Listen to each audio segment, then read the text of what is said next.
The Secret of Helena. Warning: what you are about to hear is a roller coaster of emotions. If you don't have the stomach for family secrets, shocking plot twists, and the fragile hope of new beginnings, it's best to stop here. A swirl of cold wind whips Gabriel's face the instant he steps out of his car. The Winter Ball is the most anticipated event of the year. A stunning palace of fine wines and elite company. But for him, it's just a cruel reminder that he's alone. He braces himself, determined not to let memories of the past ruin his night. Then, from across the grand hall, he sees her. Helena, his ex-wife. She's not alone. She's holding the hands of 4 children who have the exact same color and shape as his own eyes. The Winter Ball was held in the heart of Lisbon, at the luxurious hotels near Eduardo VII Park. The icy December air clung to every breath of Gabriel Moura, 37, as he passed by the doorman, who greeted him with a polite nod. The city's twinkling lights reflected off the fresh snowfall, giving the night an almost fairy tale aura. Inside, the hotel lobby dazzled with Christmas decorations, golden garlands, and artistically adorned pine trees. The lilting notes of a string quartet floated down the hall, drawing him toward the grand ballroom. Gabriel had always been considered an attractive man. Tall, with a chiseled jawline and haunted green eyes, he moved with a confident grace that came less from ego and more from an innate sense of self. However, tonight, a painful sense of loneliness squeezed his heart. Attending the ball alone was never his plan. Exactly a year before, he had pictured himself standing there with his wife Helena on his arm, both in elegant attire, exchanging polite smiles with Lisbon's elite, networking for his philanthropic projects. But life had taken a brutal turn. He and Helena had separated under painful circumstances that still felt raw, despite the veneer of normalcy he tried to maintain with his designer suit, perfectly knotted tie, and polished demeanor. Gabriel felt like an open wound in the middle of a dazzling crowd.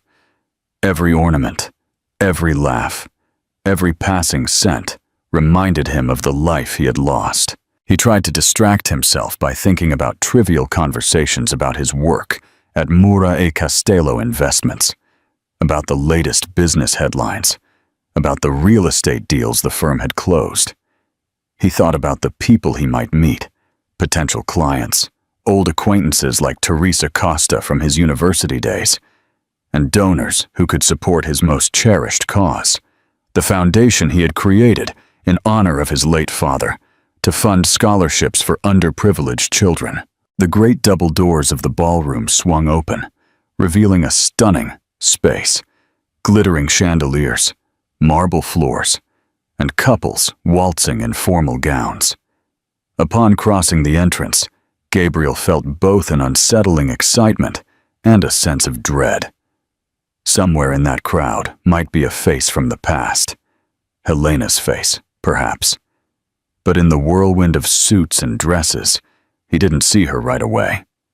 He exhaled slowly, reminding himself that tonight was meant to be a new beginning, or at least a testament to his ability to move on. After all, Helena had carved her own path, seemingly unconcerned with the shared dreams they once built. He clenched his fists in his pockets. This night is for me, he thought. I'll enjoy it no matter what. Gabriel's mind wandered to the day he met Helena. It was during a summer internship at an investment fund in Zurich, when they were both graduate students full of dreams. She was bold, brilliant, and carried an aura of mystery that captivated him. Helena's lush, dark hair framed her olive skin, and her deep brown eyes shone with ambition. She came from a modest background in Sintra, Portugal, and her accent, along with her fierce determination, made her stand out among the crowd of interns. Their attraction was instantaneous, fueled by late-night strategy sessions and stolen glances during coffee breaks. By the end of the internship, they had begun a relationship that seemed as bright and promising as their future careers. 2 years after finishing graduate school, he at the University of Lisbon, she at the University of Coimbra, they married in a private ceremony in a small chapel in the Portuguese countryside. His mother, Dona Fatima Moura, and her father, Senhor Álvaro da Silva, blessed the union with tears of joy. However, as they built their careers, cracks began to form. Both were ambitious. Both wanted the best for themselves. Ironically, the very drive that brought them together began to pull them apart. Helena felt suffocated by the conventional life Gabriel seemed to desire, a house in the suburbs and dinners that ended early. Meanwhile, Gabriel struggled to keep up with Helena's relentless pace for success and adventure. She accepted job opportunities in Hong Kong and Paris, while Gabriel stayed in Lisbon to care for his sick father and stabilize his burgeoning investment firm, Moura e Castelo, which he co-founded with his best friend from college, João Castelo. Long, silent months apart replaced the passion they once shared. Emails and text messages became the primary means of communication. The final blow came when his father passed away, and Helena did not attend the funeral. She was stuck in a negotiation in Shanghai, or so she claimed. Gabriel never forgave her for it. The day after the funeral, he filed for divorce. The year since the divorce was granted felt like a haze of regrets and half-hearted attempts to move on. Gabriel's mother tried to console him. João Castelo tried to bury him in work, hoping he would forget his pain with corporate success. But the wound was deep. He wasn't just losing Helena. He was losing the idea of the family he so desperately wanted to build, the stability he had promised to create, a promise that was now broken. Little did he know that this fateful night at the winter ball would unravel secrets that would wound him more than he could ever have imagined. A shocking revelation. A month ago, Gabriel had almost turned down the invitation to the winter ball. The event, held annually by Lisbon's philanthropic circle, was a magnet for the wealthiest and most influential personalities. It was an opportunity to socialize, raise money for various causes, and display power and status. Moura e Castelo had been a major sponsor for the past 3 years. João Castelo said, "We can't miss it. Our firm's entire PR campaign is based on us being front and center. That's how we attract high-level clients." Gabriel, sitting behind his mahogany desk, looked at the gilded edges of the invitation. The bold calligraphy read, "Winter Ball, a night of generosity and glamour." He sighed. "I'm just not in the mood, João."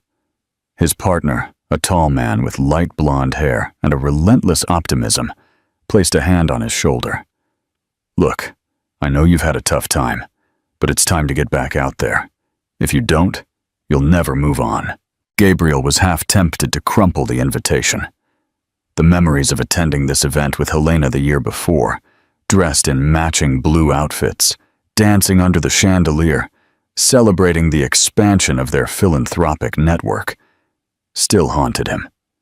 At the time, the final stage of their divorce loomed over them, though they pretended everything was fine for the cameras. But João was right.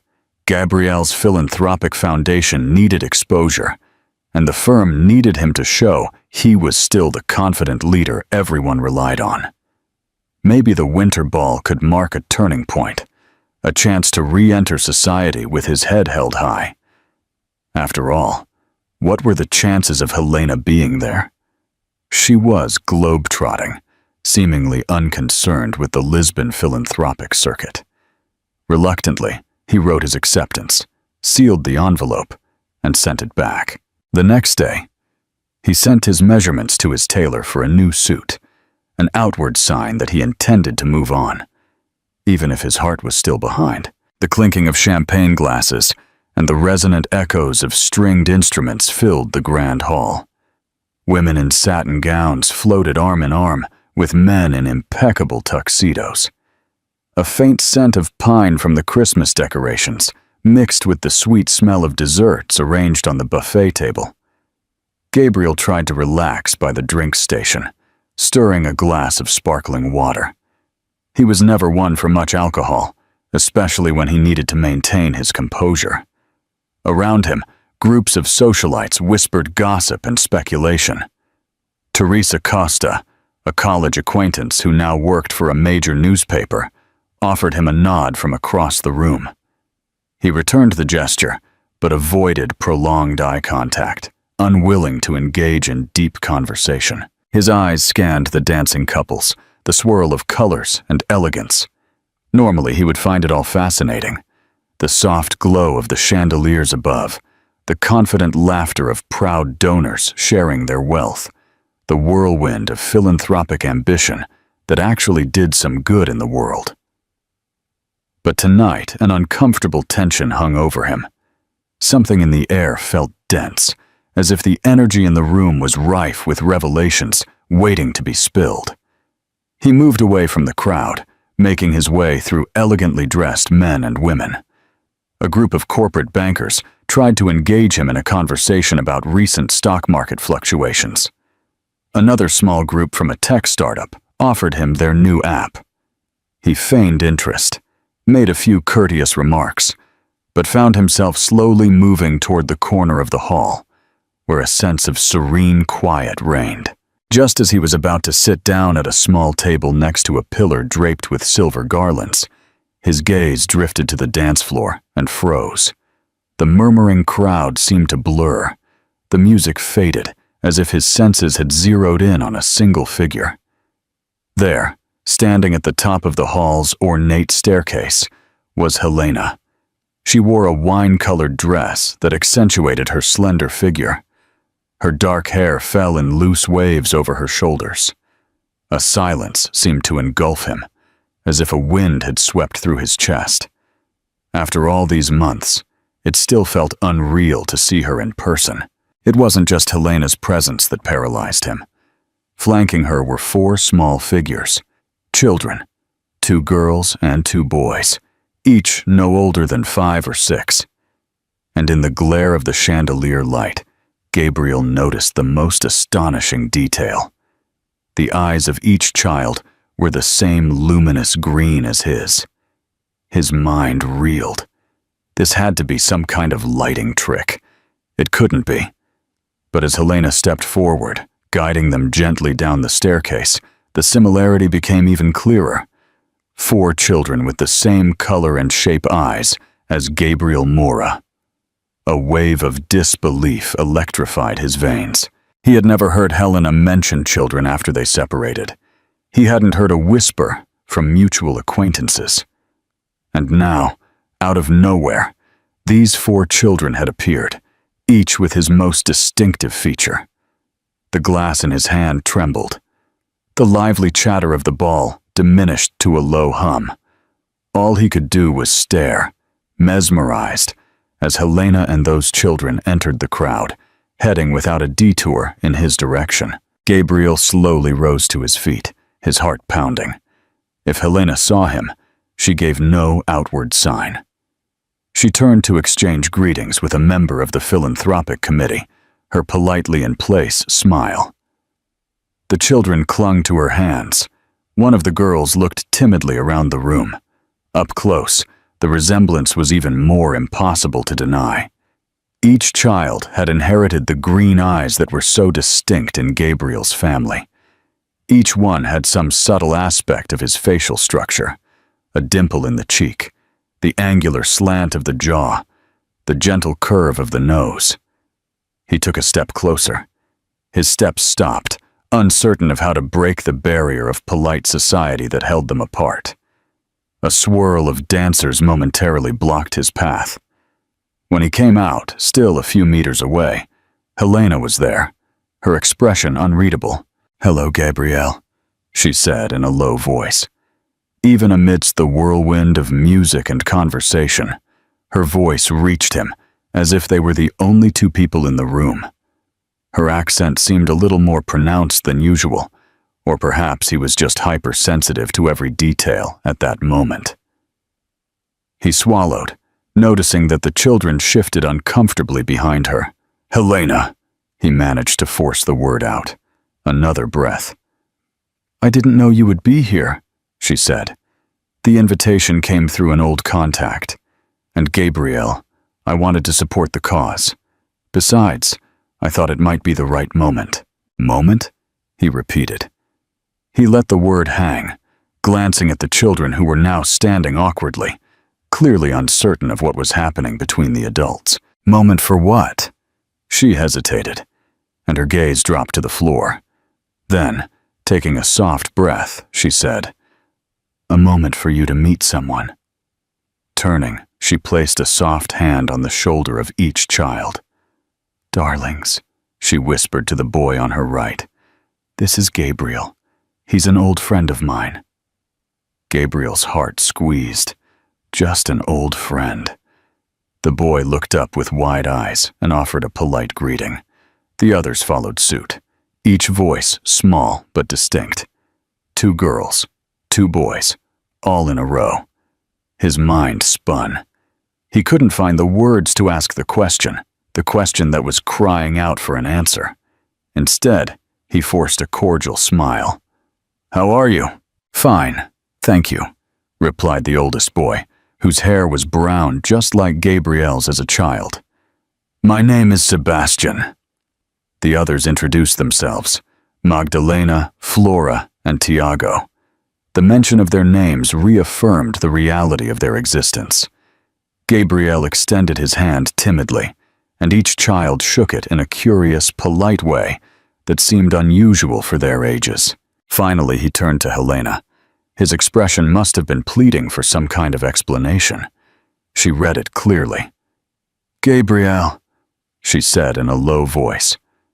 "I didn't plan to bring them here to surprise you, but I thought perhaps this was the right moment to tell you the truth." A storm of anger, confusion, and anguish swelled within him. He glanced around, aware of the many guests who might be watching. "Perhaps we should talk in private."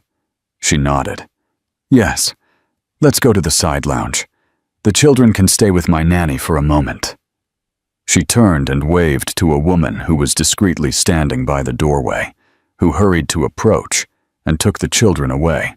A muffled roar filled Gabriel's ears as he and Helena slipped along the perimeter of the ballroom. Guests moved aside to let them pass, and in their curious eyes, Gabriel caught glimpses of speculation. Once they reached the smaller adjacent lounge, an ornate room with plush armchairs and soft lighting, they went in and closed the door. The silence in the room was suffocating. Helena stood by a fireplace, the golden light shimmering on her dress. Gabriel remained near the door, as if he were unsure whether to enter completely or to flee. Finally, she waved him over. Her voice, when it came out, trembled with poorly contained emotion. "They are mine." Helena studied him with tear-filled eyes. "Yes," she said softly. "They are your children." The words hit Gabriel like a punch. He staggered back, resting a hand on the door. For a moment, he felt as if the world had turned upside down. The walls closed in on him. His breath caught in his chest. He tried to reconcile the reality of what he had just heard with the life he had been living alone, believing that fatherhood was a dream that died when his marriage ended. How? Why? He struggled to find coherent words. A dozen questions fought for priority in his mind. "Why didn't you tell me? Why 4 children, Helena?" Tears streamed from Helena's eyes, and she clasped her hands together, the diamond bracelet on her wrist glinting in the firelight. "It's complicated, Gabriel. I was pregnant when the divorce became final. In the beginning, I found out I was expecting twins, but there was more. It was a complicated pregnancy that I had to be cared for at a specialized clinic in Geneva." She paused, swallowing. "I couldn't tell you. We were both so angry, so hurt. And after your father's funeral, I felt that there was no place for me in your life. There was no place for my burdens." "Burdens!" he exclaimed, his voice rising. "They are children, Helena, our children. You denied me the opportunity to be a father." She flinched. "I know. I was selfish. I was scared. My father convinced me that it might be better this way. He wanted me back in Switzerland, away from the complexities of our relationship." An acute pain gathered behind Gabriel's eyes, half fury, half disgust. He remembered Helena's father, Senor Alvaro da Silva, proud, aristocratic, always disapproving of Gabriel's Portuguese roots and American approach to business. "But 4 of them, Helena. How old are they?" She let out a shaky sigh. "Sebastian and Magdalena are 6. Flora and Tiago are 5. Yes, I was already pregnant once before the divorce process, and it was a complicated timeline. I found out I was expecting Flora and Tiago much later. The pregnancies were almost consecutive. I kept them hidden under the chaos of travel and found ways to deal with it without you knowing." Gabriel closed his eyes. Waves of disbelief washed over him. "All this time, you never gave me a hint. You never told me you had them." Tears ran down Helena's cheeks. "I wanted to do so several times, but every time I built up the courage, something stopped me. Your mother's health problems, the business expansions, and your anger. We ended things on such a bitter note. I thought I could protect the children by keeping them out of a toxic environment." She shook her head. "Now I see. It was a mistake." "Mistake?" he scoffed with a humorless laugh. "It's much more than that, Helena. You stole 6 years of fatherhood from me. I could have known them, helped raise them." She bowed her head. "I know. I can never make it up to you or to them, but I can try to fix this now, if you'll let me." Gabriel sank into an armchair, his limbs numb. This revelation had turned his world upside down. For so long, he thought fatherhood was an unreachable horizon, especially after the divorce. Now, he had children. 4 living, breathing children, who had his eyes, his features, his lineage. He wanted to hate Helena, to be furious with her for this injustice. But a quiet voice in his heart reminded him of how much he had loved her, of how complicated their separation had been. "You should have told me," he whispered, pressing the palms of his hands over his eyes. "I would have been there, no matter what was happening between us. That's a choice you made for both of us, and it wasn't yours to make alone." Helena knelt before him, her voice trembling. "I know. I am so sorry, Gabriel. Please, let's just talk about how to move forward for the sake of the children, if for nothing else." He looked at her, seeing fear and regret cross her face. In the space of a single night, everything had changed, and he had no idea how to proceed in a way that would heal 6 years of damage. "What do you think is the biggest mistake Helena made? Was it keeping the children a secret, or something else entirely, the beginning of a new family?" Overwhelmed by the shock of Helena's confession, Gabriel found himself looking back. He remembered the bitter arguments that led to the divorce, how his father's terminal illness pressured him to stay in Lisbon, how Helena, with her relentless career drive, had accepted an offer in Shanghai, simultaneously chafing at Gabriel's pleas for her to return. He remembered the day he discovered the plane tickets she had booked not just for business, but for a possible permanent move abroad. The day he confronted her. They both said things they could never take back. "You'll never be satisfied with who I am," he accused her. "You don't want a partner, you want a trophy wife," she shot back. With eyes ablaze, they separated, each convinced the other was beyond redemption. And in the whirlwind of lawyers and court proceedings, each tried to build a future free from the other's disappointment. When the divorce was finalized, Gabriel felt strangely numb, as if a part of him had died. He sought solace in turning Mura e Castello into a powerhouse, dedicating himself to philanthropic work, perhaps to fill the void left by the collapse of his personal life. Now, to discover that Helena had become pregnant at that time, or soon after, turned all of his assumptions into lies. He remembered every phone call they missed, every email they left unanswered. They were so consumed by pride that neither of them stopped to consider the bigger picture, that there might be unborn children who deserved togetherness and love. In the quiet lounge, Helena was still kneeling beside his chair, her eyes filled with tears. The soft sound of the Winter Ball Orchestra drifted from beyond the door, an incongruous soundtrack to her shocking revelation. "I need to know everything, Helena," he said softly. "No more secrets." She nodded, stood, and moved toward the window, where she looked out at the city lights. "I found out I was pregnant with Sebastian and Magdalena about 4 months before we filed for divorce. But we were in the middle of the biggest fight of our lives. I was traveling for work, feeling alone, and my father persuaded me to stay quiet until I could return to Portugal. He never liked you, Gabrielle, and he wanted me to raise the children alone." She turned to him, her voice trembling. "But then I found out I was pregnant again with Flora and Tiago, shortly after the twins' birth. The pregnancies were a medical miracle and a complication. Doctors told me the second was an unusual, extremely rare overlapping pregnancy. I was terrified. I didn't know if I would survive. There were complications. I was hospitalized for months in Zurich. During that time, my father kept everything hidden from the outside world. I was too weak to fight him." Gabriel heard every word etching itself into his soul. He imagined Helena alone in a Swiss clinic, battling a dangerous pregnancy, while he, thousands of kilometers away, cursed her name for not being present in his life.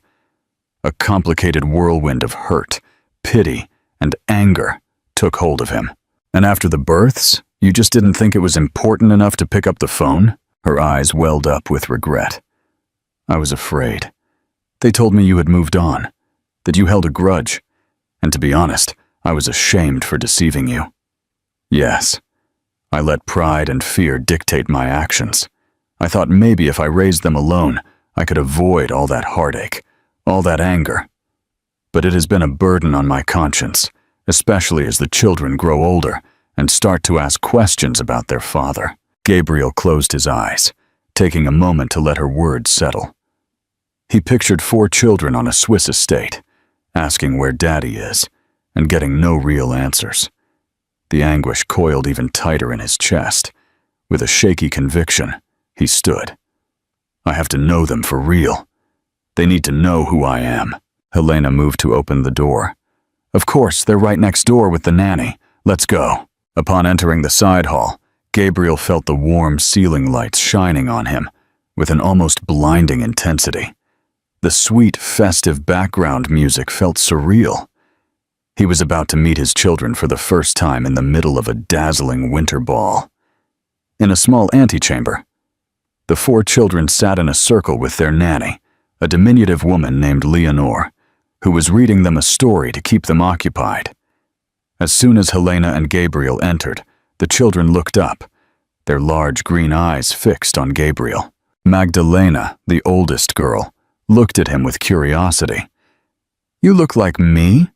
she said in a low voice, as if she were discovering something extraordinary. Gabriel knelt down, feeling tears welling up in his eyes.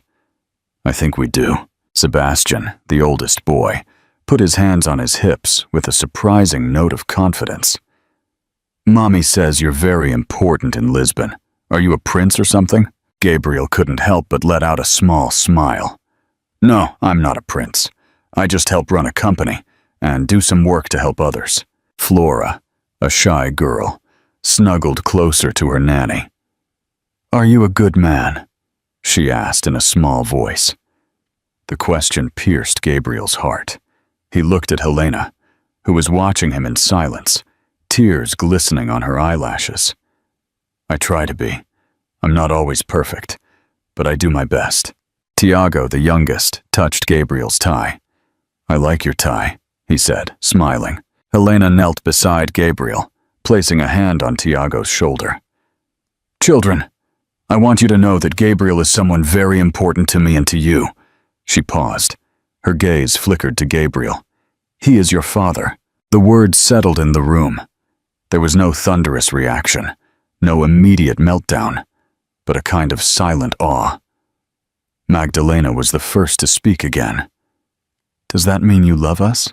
Gabriel swallowed the lump in his throat. "More than I can say. Although we are just meeting, I already feel that you are the most precious gift I could have." Sebastian studied Gabriel with a thoughtful look. "Then why didn't you come to see us before?" A glimmer of guilt twisted inside Gabriel, though the fault wasn't really his. But how could he explain that? He looked at Helena, who placed a gentle hand on Sebastian's shoulder. "That's my fault," she said. "I didn't tell him where we were. Sometimes adults make mistakes." Her admission left the children silent. They seemed to accept it with a resilience that only children possess.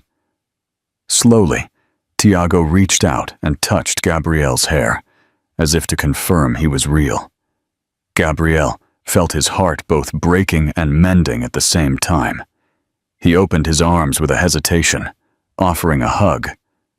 One by one, the children came forward. First Magdalena, then Sebastian, then the others. Their small arms wrapped around him, and for a moment, he closed his eyes, letting the warmth of their presence wash over him. He didn't notice the tall figure standing in the hall until someone cleared their throat. Gabriel looked up and saw João Castelo, his business partner and old friend, with an expression of complete shock. "Gabriel," João said, struggling for composure. "I've been looking for you, but I see you're busy." His eyes swept over the 4 children. "Are they—" Gabriel nodded, still hugging the children. "Yes, they're mine." João's mouth hung open slightly, but he recovered quickly, offering a small gesture of congratulations. "I see. Well, I'll leave you to your meeting." He turned to leave, then stopped, giving Gabriel a significant look that seemed to say, "We need to talk." Gabriel knew with a certainty that his entire personal and professional life had just undergone a seismic shift. Everything, from finances to living arrangements and his carefully curated public image, would change once it became public that he had 4 children he had never mentioned. And in his mind, he couldn't help but wonder if more secrets lay behind Helena's sudden reappearance later that night. What do you think will be the most significant challenge for Gabriel in the coming days, now that he knows he has children? A shared journey. After making sure the children were settled in a quiet corner with Leonor, Gabriel and Helena slipped away for more privacy. They went up a short flight of stairs, ending on a balcony overlooking the ballroom. Below them, the party was still in full swing, with dazzling dresses, twinkling lights, and the murmur of polite conversation. He looked down at the swirling crowd. Then he turned to Helena. "This is a lot to absorb, Helena. Are you sure, with no uncertainty about their paternity?" She flinched at the question. "They are yours, Gabriel. I swear on everything I have." His face softened. "I want to believe you, but you have to understand my perspective. You hid them from me for 6 years." Her cheeks flushed. "I understand. If you want a paternity test, I won't stop you. Anything to give you peace of mind." He nodded, feeling a pang of guilt for doubting her. "I'm sorry. It's just so unexpected." She dismissed the apology with a shaky hand. "I deserve your suspicion, but I have no reason to lie now. My father, he encouraged me to take you out of our lives completely. He would never have let you know about them, but they kept asking. They wanted to know why they didn't have a father like other children, and as they grew, their resemblance to you became more obvious." A wave of anger coursed through Gabriel. "Your father, he's the one who convinced you to hide them from me?" She shook her head. "I let him. I was emotionally weak, recovering from the pregnancies far from home. I can't blame him completely." The mention of Senor Alvaro da Silva ignited an old resentment in Gabriel. Helena's father had never hidden his contempt for Gabriel's lack of noble pedigree and American approach to business. But to manipulate a situation in such a profound way was beyond cruel. "You realize this is going to change everything," Gabriel said. "I need to talk to a lawyer, sort out custody and financial arrangements, and the children. How do we help them adapt?" Helena's face showed weariness, but also relief that Gabriel was taking responsibility instead of walking away. "I've already spoken to a lawyer about my return to Portugal. I am prepared to stay in Lisbon if necessary." He looked at her with suspicion. "And your work?" She sighed. "I've retired from my international projects. For the moment, I am focusing on philanthropic work. My father does not approve, but it no longer matters. My priority is the children." Gabriel let out a breath he hadn't realized he was holding. He remembered how they once dreamed of having children, raising them in a home full of love and mutual respect.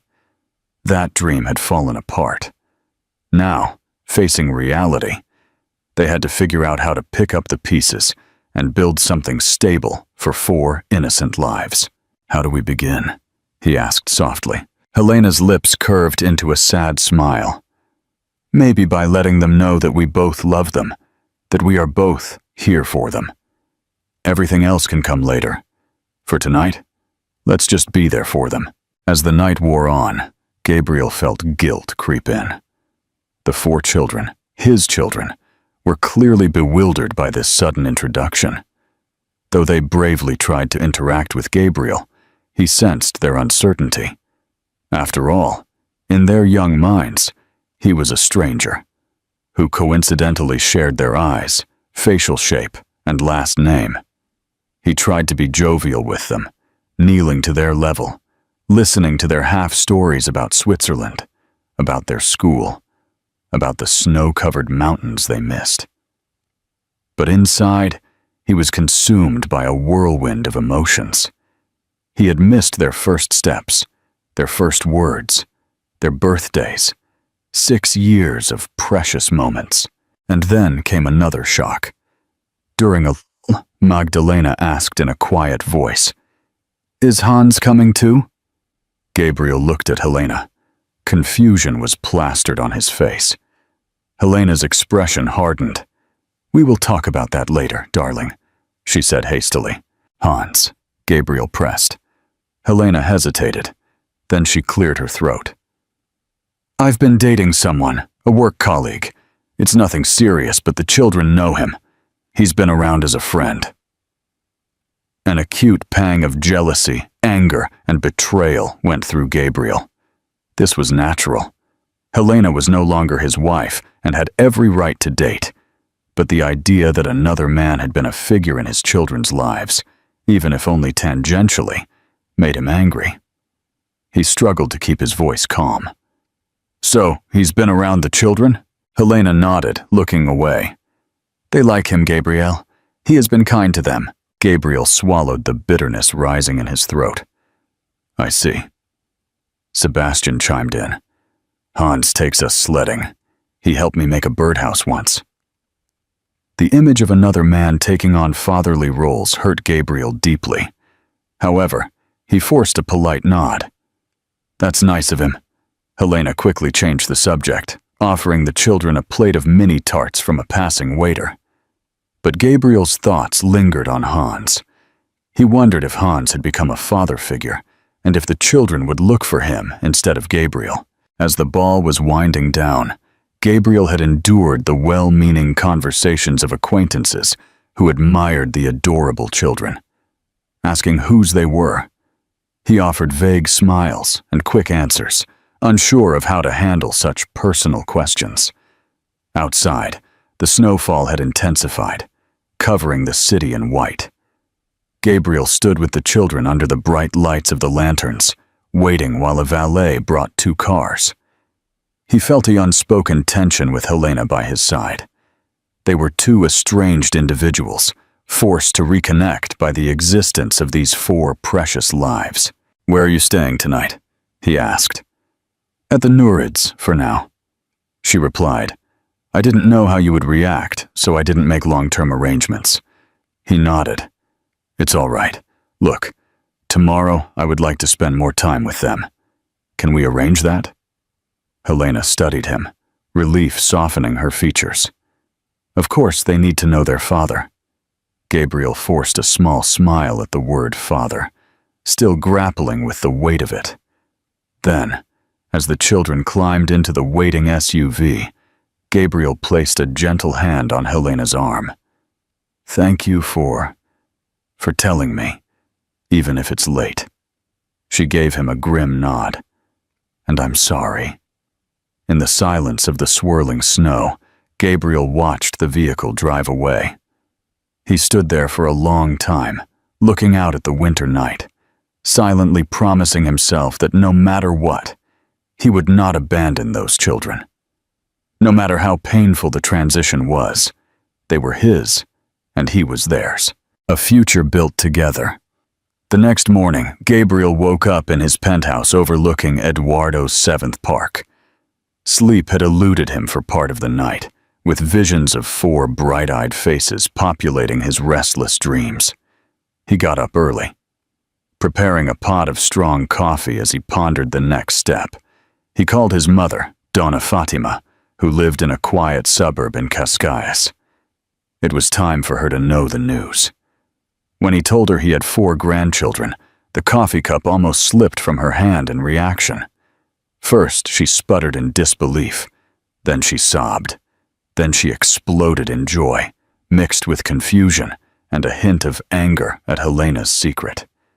Despite everything, Donna Fatima couldn't wait to meet them.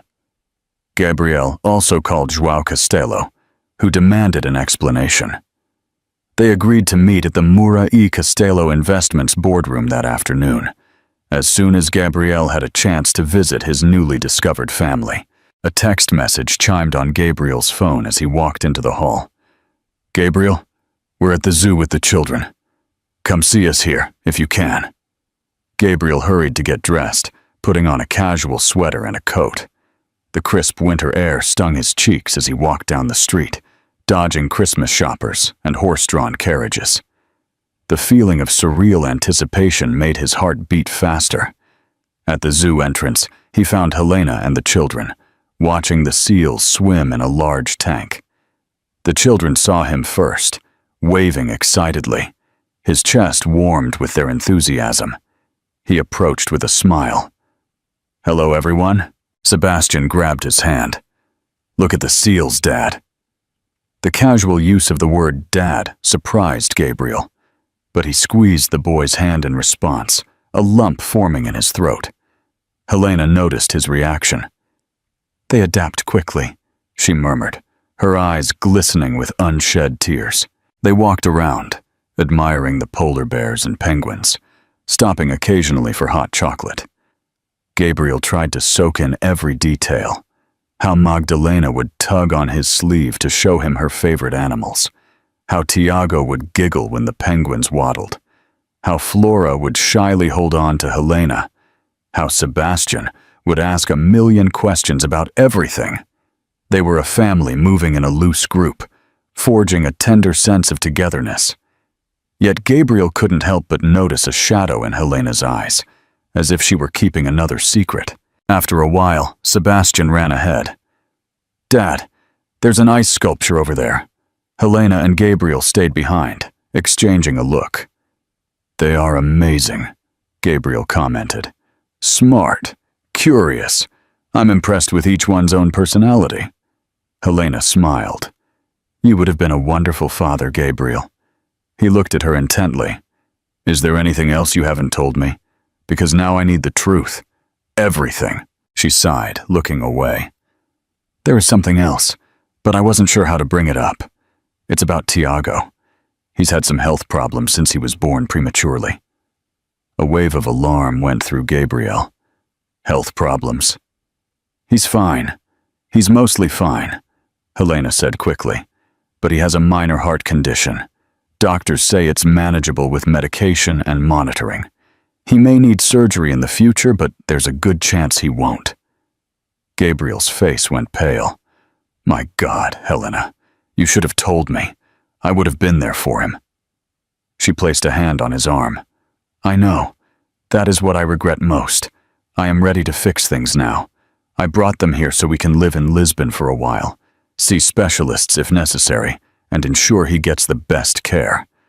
I will take on any costs if you want. Gabriel's response was immediate. No, we will share. He is my son, our son. I will do whatever it takes to help him. Emotions stirred in Helena's eyes, relief mixed with sadness. Thank you for dealing with this. Their conversation was interrupted by the children's animated calls. They hurried over, trying to smile and laugh as if everything were normal. But for Gabriel, every moment with the children was a reminder of what he had lost, and the challenges that lay ahead. After the zoo, they decided to warm up in a nearby cafe, a cozy place known for its artisanal cakes.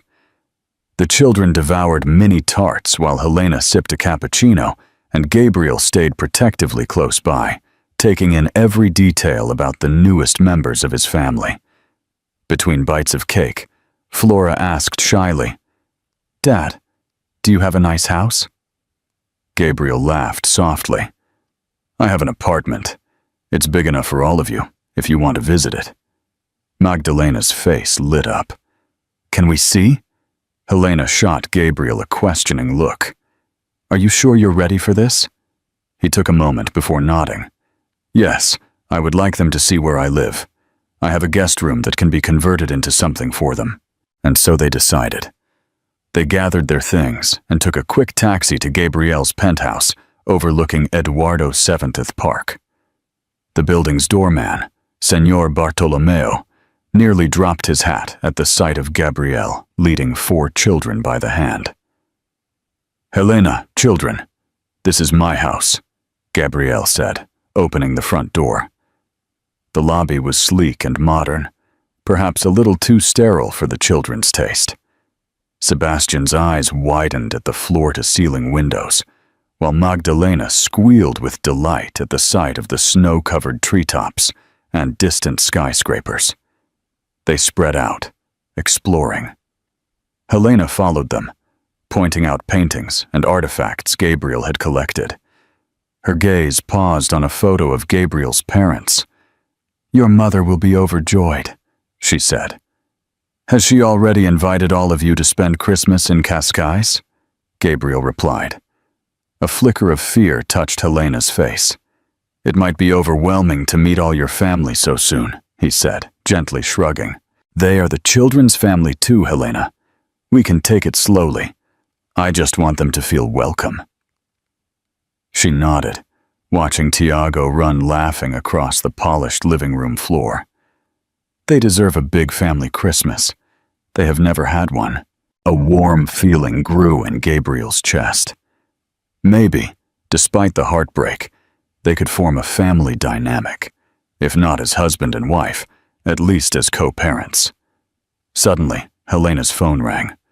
She looked at the screen, her face paling. She excused herself, stepping into the hall. Gabriel stayed behind, an uncomfortable feeling creeping over him. A few minutes later, Helena returned with a pale face. What is it? He asked. Is it Hans? He is in Lisbon. He wants to see me and the children. Gabriel felt a sudden wave of protectiveness, almost territorial. He has no right over them. I am their father. Helena wiped her cheeks with a sob.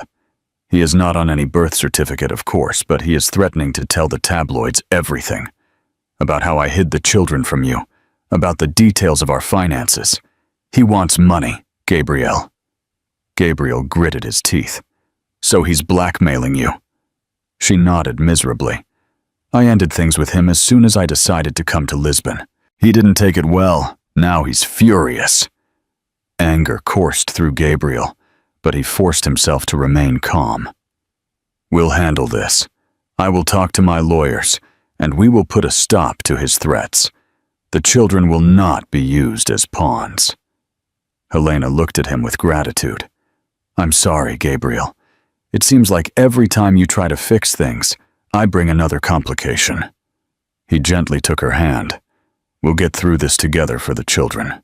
That night, an unexpected phone call shattered the fragile calm. Hans called Gabriel directly.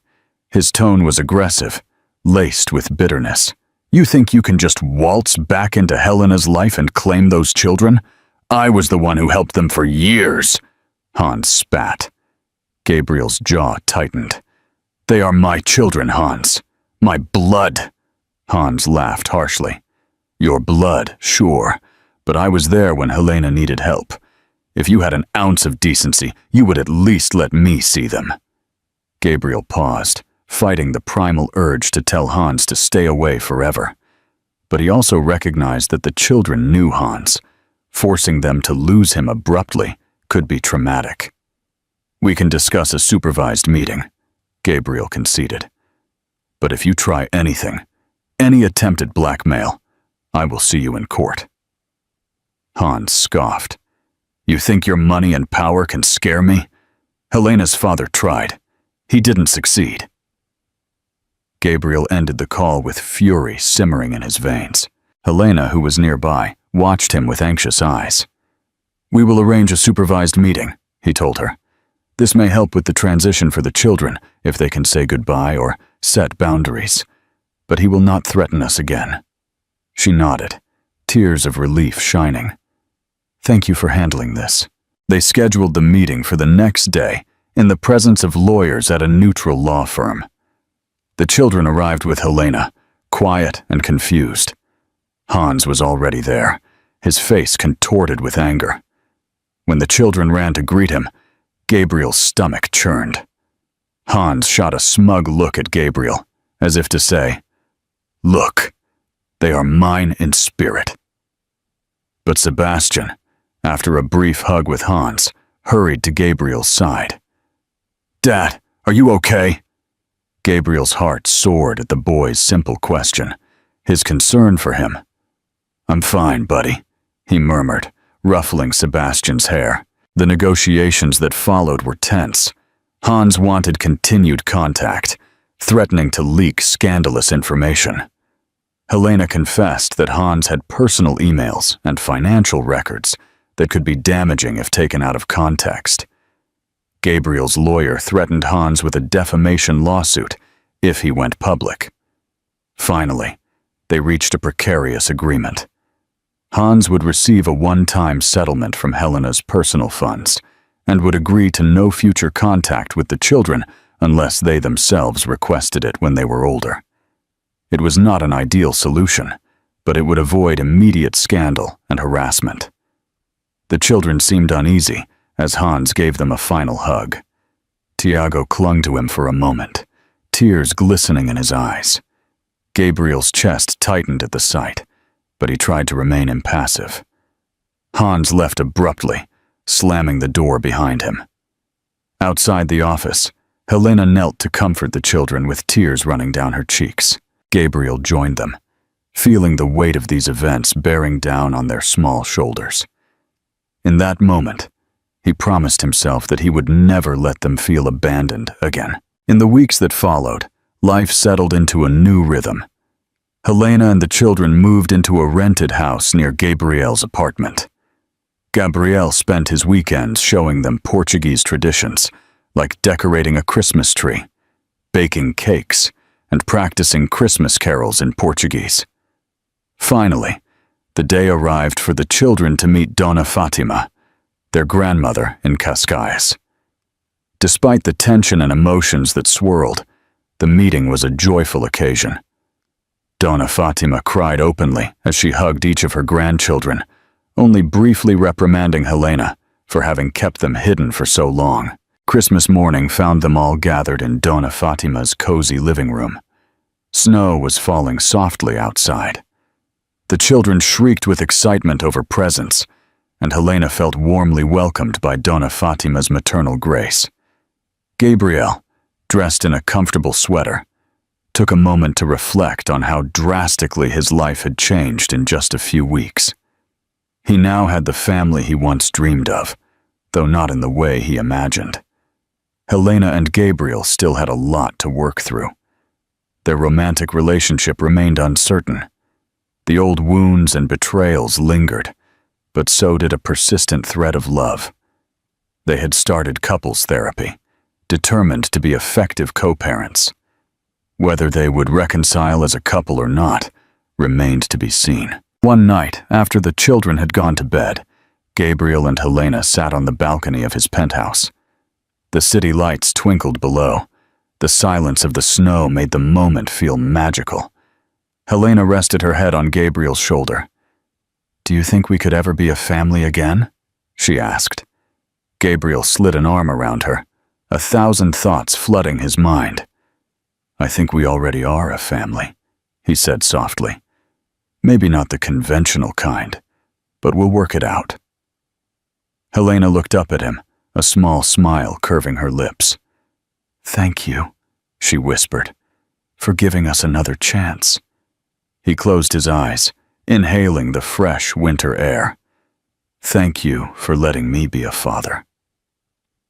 They stayed there for a long time, listening to the distant hum of the city, their hearts overflowing with the complicated and fragile hope of a new beginning. Thank you for joining us on this emotional journey of heartbreak, hidden children, and the fragile hope of new beginnings. Gabriel's story reminds us that even through betrayal and pain, love and forgiveness can lead to unexpected miracles. If this touched you, don't forget to like, share, and subscribe. Your support means everything.